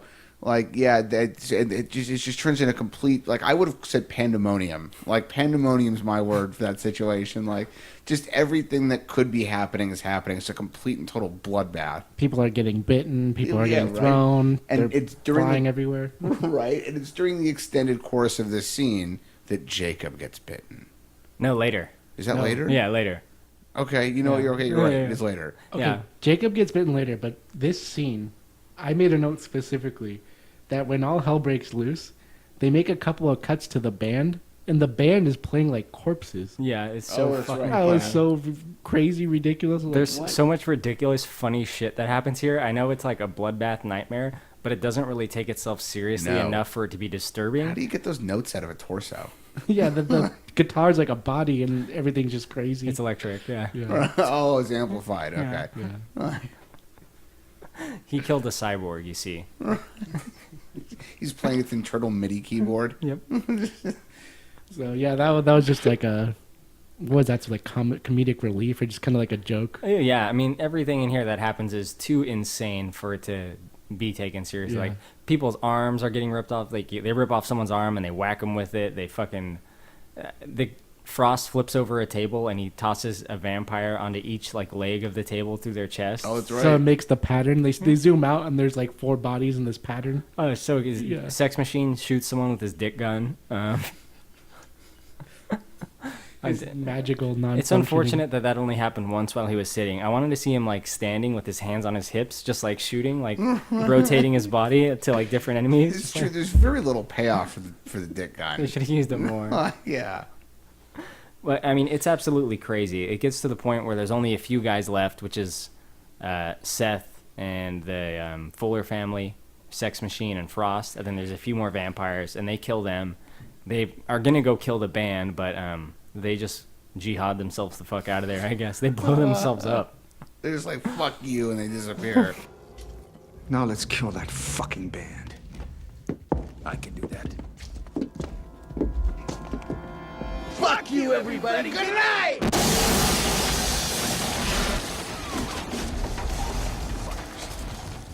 Oh yeah, I thought that was weird. They just blew themselves up. I forgot about that. There's a few vampires that kill themselves in this movie, actually. Frost disintegrates himself later on. Oh, yeah. Just for no reason. Anyway, where are we at? So they're kind of the only left survivors in here, and they got to go around staking all the corpses. And there's bats outside that are trying to get in, which are just going to turn into more vampires. Yeah. They kill a bunch of vampires, but Sex Machine gets bit, and he's trying to like hide it from the group. Guy gets bit in the arm. Yeah. Yeah. I think the rules. I don't know if this is right, but I think if you get like a small bite, you can stay human for longer. But because like Frost gets bit by Sex Machine and turns into a vampire like within 60 seconds. Yeah. But he gets like a huge bite on the neck. Well, yeah, because that's like in your blood already. If you get bit like in the arm, you can like it takes time. Yeah. Yeah. Anyway, I don't really know. Who cares about the fucking rules anyway? These magical rules. Yeah. That we're just making up. We know a couple things in the movie. We know that the stakes through the heart works, the cross works, and the holy water works. Right? Yeah. So anyway, there's a bunch of vampires trying to get in, and they do get in because when Sex Machine turns into a vampire, he bites Frost, and then Frost just like throws him out like a door that or a window that's boarded up. So that lets all the vampires in. So now there's like, what, 50 vampires in here? Yeah. It's packed. Yeah. Vampire Central. And it's around this time that Jacob gets bit. Yeah. So Jacob gets bit, and then Seth and the kids all run into like another corridor and kind of. Yeah, there's like escape. a storage room. Yeah. Where they say all the truckers that must have come through over the years, like this must be their shipments, because there's all kinds of like random shit in there. There's like toy sunglasses and shit. Super soakers. Yeah, so they got super soakers. They got the 100s, not the 50s. Yeah, why are there so many super soakers around there? That's weird. They got everything. They got some crossbows. Toys R Us truck driver fucking lost his shipment and got killed. True. Stop at the titty twister. I mean, I would. That place is pretty appealing from the outside. You got Cheech out front talking about pussy. Just a quick stop before I drop off my shipment. What's the worst that could happen? Anyway, they decide that they have to fight back. Oh, that's right. No, Jacob comes back into the storeroom too. They let him in, and there's only the four of them left, Seth and the Fuller family. And they decide that they're going to fight him with every like last breath they have because Jacob is going to turn into a vampire soon. They give it some arbitrary timetable. Like, I'll probably turn into a vampire within an hour, so we got to do something now. No, wait. Before that, though, they make it to the storage room, and Seth tells the daughter that the dad's dead. He's like, he's gone. But he's behind the bar, and he comes up with the crazy idea to use the shotgun and the bat, and he makes, like, the cross. Yeah, which sometimes works. Which sometimes works, but that's our first, like, intro into the whole, like, holy good versus evil thing. You know, like, oh, you have a cross, it can keep the demons at bay or the vampires. Yeah, and he's kind of, like, gotten his faith back, you know? He's like a pastor again. He's going to, whatever, use his god powers. He doesn't believe in vampires, but he's going to use Jesus magic to kill these fucking guys. But he believes his eyes, or what do they say? Well, we don't Jesus believe was in a vampires. zombie, so. Oh, that's we're right. fake, you know. All right. Let the undead fight each other. Does anybody know what's going on here? I know what's going on. We got a bunch of fucking vampires out there trying to get in here and suck our fucking blood. And that's it, plain and simple. And I don't want to hear anything about I don't believe in vampires. Because I don't fucking believe in vampires. But I believe in my own two eyes. And what I saw is fucking vampires. Now, do we all agree that what we are dealing with is vampires? Yes. You too, preacher? I don't believe in vampires, but I believe in what I saw. Good for you. Yeah, so then in the storage room, like you said, they decide to fight, and then... They have like a little preparation montage, which is... I mean, it was really cool when I was a kid. It's slightly cringy now, but only slightly. It's because it's just kind of dumb that the kid gets like the super soakers and they bless the water, and like the girl finds a crossbow and she like points it at the camera. Like... And a little corny, but Clooney finds some kind of like jackhammer. He like puts like a stake in. Yeah, it just seems like too unwieldy, you know? Like it might be too much. It's a crossbow. Oh my god. Symbolism. It is a crossbow. It's in it like a coffin case with a cross on it. Yeah. Who was doing that shipment? Who was shipping that? Yeah, which truck did that fucking come off of? That's a good point, man. The hell they end up with this like coffinized crossbow? It's a weird thing to find in a truck, but I mean, at that rate, I'm kind of glad the vampires ate that truck driver. He seems like he was up to some fucked up stuff. He's gonna sell it on the dark web. Right? Or, he was like kidnapping and crossbowing people. He's out on the road. Oh. Like the great crossbow killer. That's why they never caught him. Oh, that's who that was, yeah. Right. That's in the prequel, I think. Oh, there you go. From Dawn Till Dusk. Right. There were some sequels to this movie. Oh my god, you're right. Yeah, I mean, they're not worth watching. I won't. I can't do it. Yeah, don't. So they do their whole like arm up montage scene, and they all have their weapons. The kid has the super soaker, the daughter has the crossbow. Jacob has the shotgun cross because part of it is a shotgun. Yeah, and the baseball bat. And then Seth has the jackhammer with the stake. Which is Yeah. a weird. I thought that was a little weird, but it works. Yeah, whatever. It's like a video game weapon, kind of. So they decide that they just have to, like you were mentioning earlier, just go at it. He's like, I'm going to turn into a zombie, so we're just going to fight as many as we can. And then he makes the kids promise to kill him. Yep. Or they have to swear to God to kill him. In Jesus Christ's name. Yeah. Why would you make the Seth Gecko is not going to have a problem killing your ass. So instead of asking your teenage children to be responsible for doing it, maybe you ask the guy who's the hardened criminal and murderer. Who, like, doesn't give a fuck. Yeah, who doesn't care. By the way, when I turn kill me, he'll be like, oh, don't worry about it. I was definitely going to do that. Yeah, I wanted to kill you before you did. He's like, yeah, I'll kill you. It's fine. Right? That's what real friends do. They're not friends. I mean, it turns out they need to, because they go out there and, I mean, they take a few vampires out, but it's not very long until Jacob turns into a vampire too. Yeah. And immediately just bites his kid, like right on the neck. Yeah, he kills one of them straight up. Well, he doesn't kill him yet. I mean, that kid's death is fucked up, but it's true. He bites him, and the kid fucking splashes a condom on him. Yeah. Of holy water? Yeah. It's kind of ironic as well, a condom filled with holy water, but okay.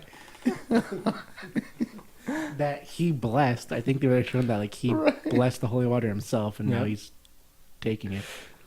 It like basically like splits his head like in half. It's actually a really good effect. You see his like half his head is still there, half of it isn't. And then that was cool. Yeah. Then the kid shoots him and he explodes, obviously. But when the kid shoots him, they make the kid say, he's like, in Jesus Christ's name, or what does he say? It's so swear ridiculous. to God, in Jesus Christ's name. Yeah, and then he shoots him. It's so ridiculous. I swear to God, in Jesus Christ's name.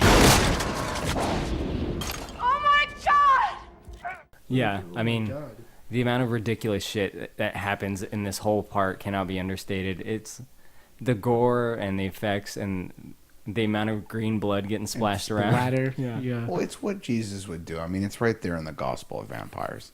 So Vampires 2:17. Vampires 2:17. Do you read the Bible, Brett? So after the kid kills his dad, he gets like just swamped by the vampires. Like they just swarm him and just start eating him alive. They're not even sucking his blood. It's so fucking brutal. His death is probably the most brutal. Yeah, like, that part is jarring. Yeah. Gets eaten by like 6 of them just chomping into him. Yeah. Yeah, that was savage. And Kate's watching it and she's like, I can't kill you, man. I'm just going to let him eat you to death. But she just lets him.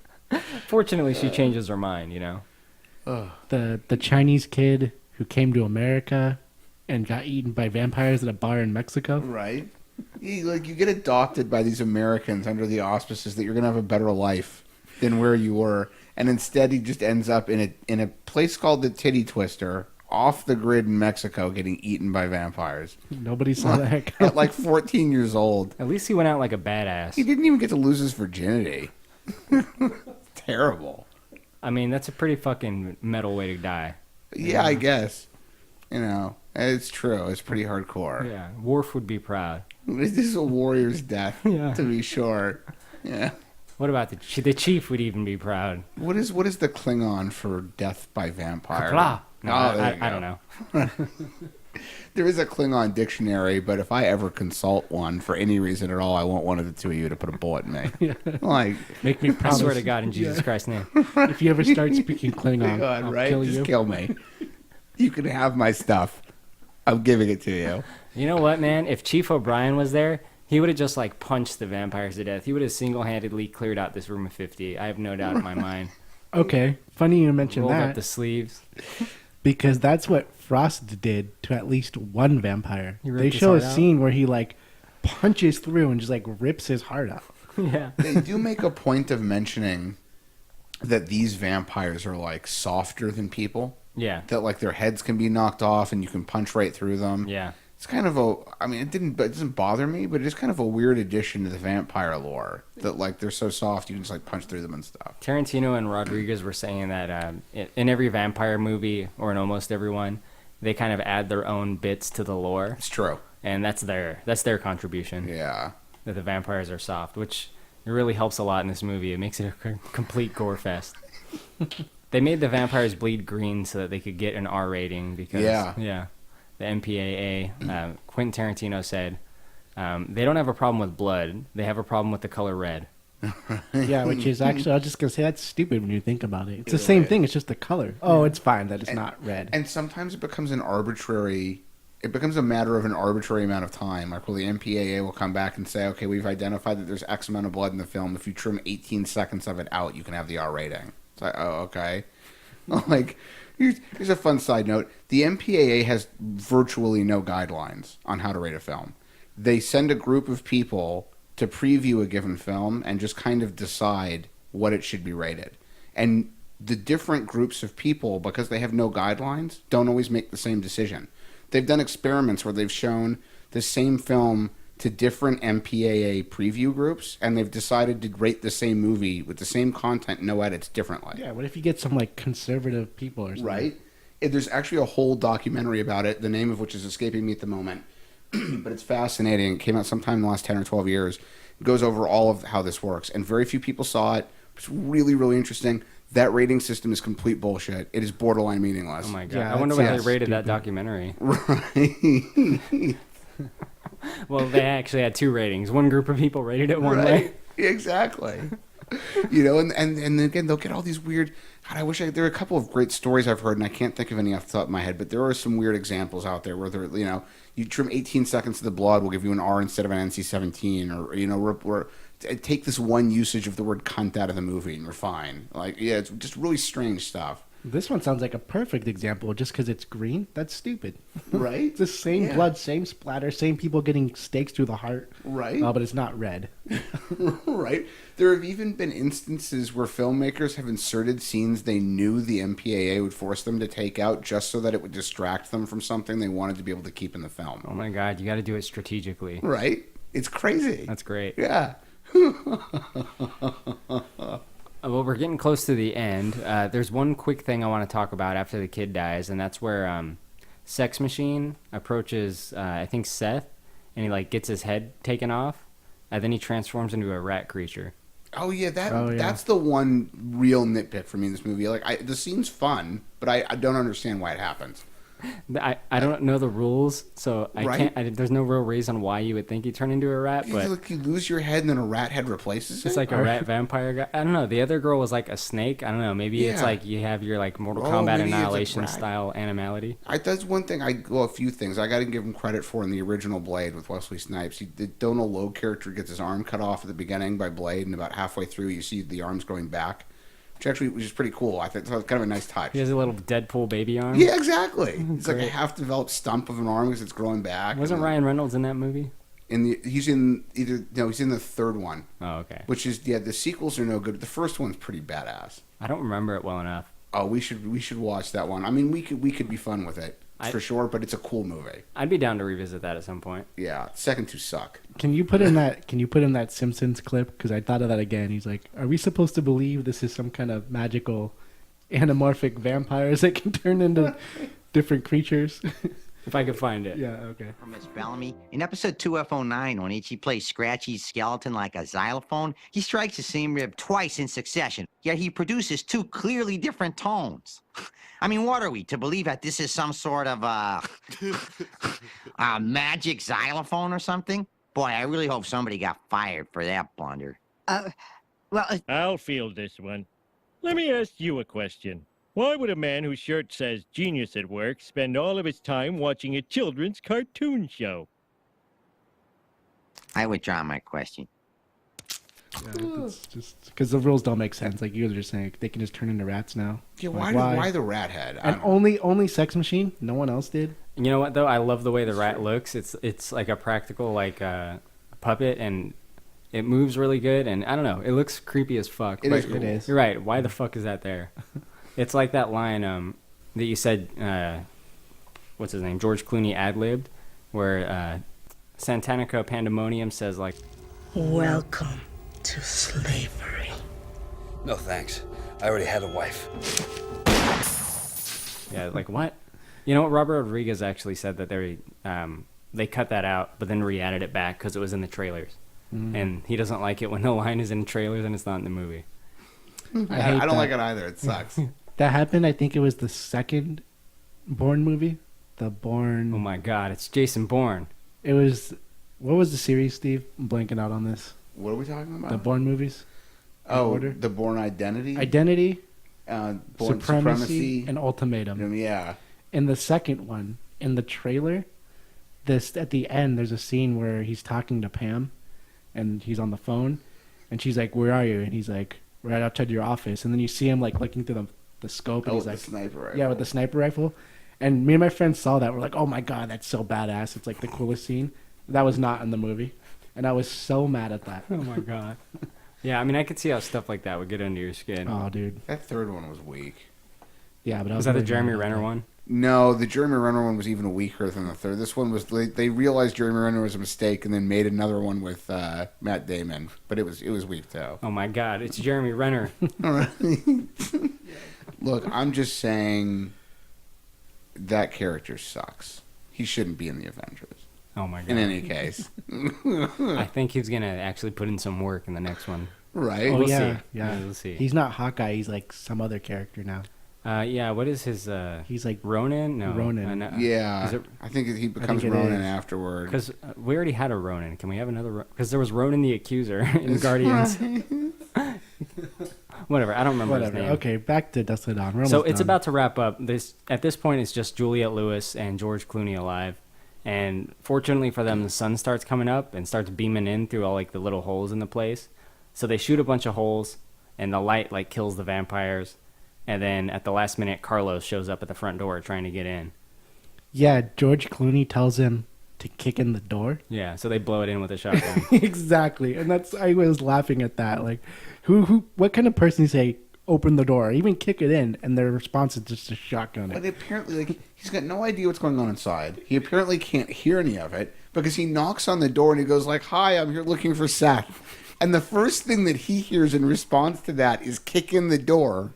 To which he then blasts it open with a shot. Like, wait a second, you have no idea what's going on inside. There could be people on the other side of the door. You don't know where Seth is. This is just going way too fast. Yeah, just take a breath before we shotgun the door. Third appearance, Cheech Marin doesn't fuck around, Third okay? appearance. Like, Robert Rodriguez loves to do this weird stuff with him. Like, his character gets killed in Desperado and then reappears in Once Upon a Time in Mexico for no explicable reason whatsoever. They did the same thing with Danny Trejo, actually. Like, so in this movie, too, it's just like he's three different characters for no real reason. Like, They said it was like... there wasn't a real reason, like you said, but it's just interesting to have him at each point along the way of Seth's journey. Like the first point, and then the midpoint, and then at the end. So what if he's the real villain all along? He's the devil. Yeah. You know, we could do a movie with him, Bruce Campbell, and Eddie Murphy. It's got like 18 characters, but every single one of them is played by one of the three of them. Oh my God. That's incredible. Including extras. Right. That would be like a really good experimental, like... Right. Probably wouldn't be good, but it'd be interesting. I'm sure No. Eddie Murphy would be dressed as a woman at some point. Yeah, I mean, after Norbit, I think the audiences are basically done seeing Eddie Murphy do multiple characters. Like, You had the world in your shoulders, Eddie. What? right? Oh my God. All right, so Carlos, I guess, saves the day kind of just by showing up and opening the door. He opens the door. A bunch of light hits the disco ball in the place, the obligatory disco ball that they have in there. The light reflects everywhere onto the vampires, and they all basically explode. And he asks Seth, like, who those guys were. It's my favorite line in the movie. It's so funny. I'm going to put it in here. What, were they psychos or? They look like psychos? Is that what they look like? They were vampires. Psychos do not explode when sunlight hits them. I don't give a fuck how crazy they are. But yeah, anyway. So he meets up with them, and they kind of wrap up at this point. They basically, whatever, he gives them however much % of the money he stole to take them to their safe haven of El Rey, also known as Hell. And Carlos doesn't seem almost not the least bit concerned about not give a shit. what happened, or like the bar, or like what's going on. Vampires, Doesn't really? ask. Cool, whatever. okay. You want to like get going and shit? It's like the end of the Lost Boys. Right? It's true. God, and I love that movie. Fuck. He's like, you know what I hate about Mexico? All the fucking vampires. And then that's when he also tells him, Seth asks him, why did you pick this place? And his response is like, basically, no reason. He's like, oh, it's just off the side of the road. It looked It cool. seemed cool, yeah. Yeah. And it does look cool. I mean, he's right. Yeah, it does. It looks fucking awesome. It looks straight up. If I had driven past that place in 1996, I absolutely would have wanted to go in. Right, like if you were going to do like a money exchange with like an American criminal and take him to a safe haven in a city called El Rey in Mexico, Wouldn't you meet there? Right? Like, yeah, so he just tells him no reason. Like, he just picked it. And he lets Juliette Lewis kind of go on her way. She basically says, like, can I come with you, in more or less words. And he thinks about it and says no. He gives her cash and sends her packing. And I think the reason for this, it's kind of like, I think part of like his arc. Like, he's obviously a really bad dude throughout the whole movie. He kills people. He's kind of the worst. But he, at this point, he doesn't want to take this like semi-innocent girl to the place that he's going, which is basically hell. He says, no, you're not coming with me. He says, I may be a bastard, but I'm not a fucking bastard. But it's like, what the fuck is she going to do? When she gets back to the border, she's going to have to tell the Border Patrol that, like, her father and brother got killed in Mexico. What's she going to say? I assume she's just going to say, no, I'm not carrying any fireworks, and that's it. Like, Right? I assume she's not going to bring that up. Well, so when she gets the character, they're not specific, but this character's got to be, what, 15, 16 I think years she's old? supposed to be 20. Really? Yeah, because she says, I'm not 21 yet. So I always assumed she was 20. Oh, yeah, you're right. With her drinking. All right, you know what? If you're going to read it that way, because I thought she was younger. Yeah, up till now, honestly, up till just now, I've always been operating. She's 15, 16, 17 years old, and it's like, how the hell is she going to go back and take care of herself? Like, and even still, eventually, like, people are going to want to know where her brother is. He's got to be younger. The dad. Where's the dad? Like, eventually, there's going to be a question. The cops, like, hey, So, well, like, we need to know where they are. Right. I mean, the guy might have a house in his name somewhere. He's got the payments on the RV. People are going to be coming to look for. He has like a job or like friends. Yeah. Hey, like, where's your it dad? just seems The like kid's there's a not lot going to of- show up to school, the boy. Yeah. It just seems like there's a lot of. I mean, I'm not knocking it. I love this movie. It's going to get a good rating. But, like, it just kind of doesn't make sense to just let her go like that. I mean, this is what we do. Nitpicking is our specialty, Right. I'd say. So, one quick thing before we wrap up is that it shows when everyone leaves and goes their separate ways. It does like a zoom out, and it shows that the bar was actually the very top of like a Mayan pyramid. Yeah, that's like probably my favorite touch of the whole film. It's I really love that. good. And you Yeah. see a bunch of like cars and ruins. Like a bunch of people have died there already. Oh yeah. Yeah. And it's kind of good. It's like, like where do these vampires come from? Well, Right. it doesn't say exactly, but it gives you a sense that has to do with like some kind of ritual, like, It's like ancient world vampires. Yeah. Although that then kind of begs the question, like, how has no one noticed? Like- Has anyone seen it from the back? Yeah, I was no thinking that helicopters or planes or anything have flown. Like Google Maps, like nobody notices. This Google is Maps in 1996. That's true, Yeah. but they had satellite photography and planes. Could you see it from afar? Right. Like no one The walked planes around came out behind in the bar? 2000s. Like, dude, there was no one who had to take Oh, a the piss. Wright brothers' first flight was like in 2016. That's, Yeah.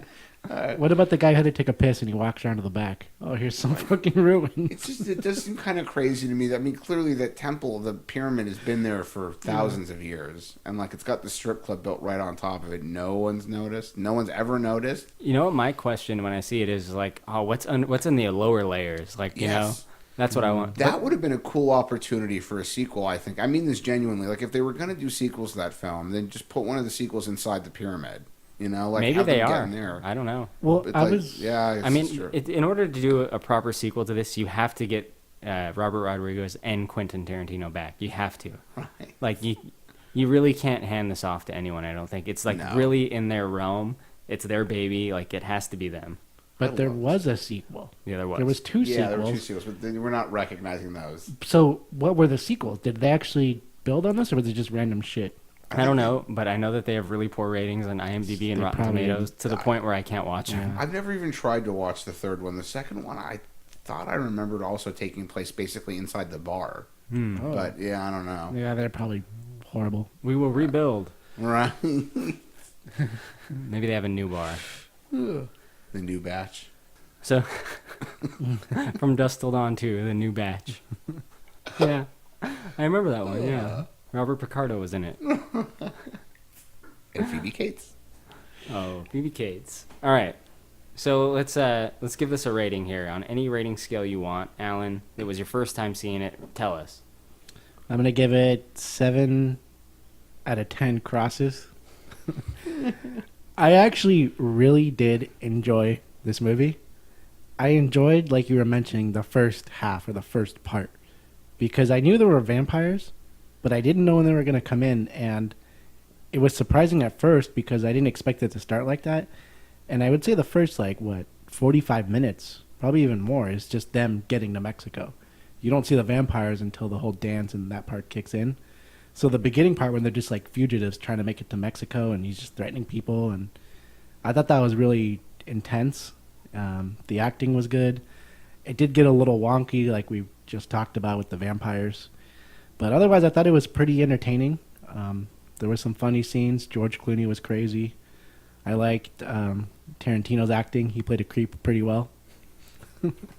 And it was entertaining. It was enjoyable. All right. Alan gives it a good rating. Steve? I'm going to go with stakes, like what you stake a vampire with, instead of crucifixes. I'm going to give this one a 9 out of 10 stakes. The only reason I'm not giving it a 10 is a tiny number of things you could nitpick a bit like we did if you really want to, like if that's the point of the conversation. But otherwise, this movie is crazy entertaining. It is... I love the bar set. Like, I can't emphasize that enough. Like, the first half of the movie is good for me, but from them getting to the bar to the end is what this movie's there for me. Like, I love that set.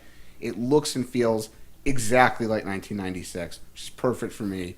Total 9 out of 10. In fact, I'm going to go as far as to say this is my favorite film we've watched for this podcast so far. And I love Drop Dead Fred, but this beats it.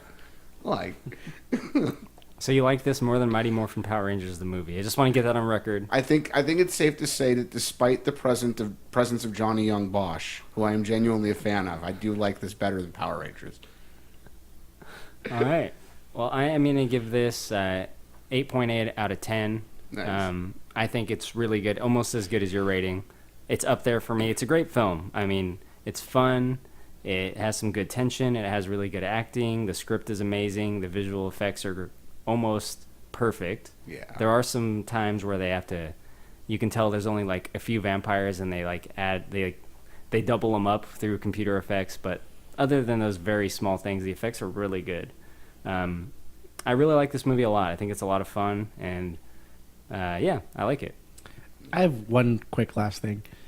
In the trailers, did they show the vampires? Was that supposed to be known that there was? I actually don't know. You know, I didn't rewatch the trailers ahead of doing this. To my memory, there were a couple that did kind of allude to the fact that there was something vampiresque at the bar. So I'm not sure how you're specific supposed they to were. kind of know that, I guess. Yeah, I mean, I think you're supposed to go in knowing at the very least that once they get to the bar, like, shit's gonna go down. If 90s trailers are the way I remember them, I bet they did reveal it. Yeah. They like to fucking spoil the shit out of things right. in 90s trailers. They still do that sometimes now, but it was definitely a thing back then. 90s trailers Seth are not and Richie good. have a problem. You know what? I'm willing to bet they did show them. Yeah, I think they did. Well, since you decided to draw this movie out of a fucking hat last time, Alan. Yes. Well, since you just picked this place out of a hat, my brother is dead. That girl's entire fucking family is dead. Steve, I think you're going to draw the next movie out of a hat, if you don't mind.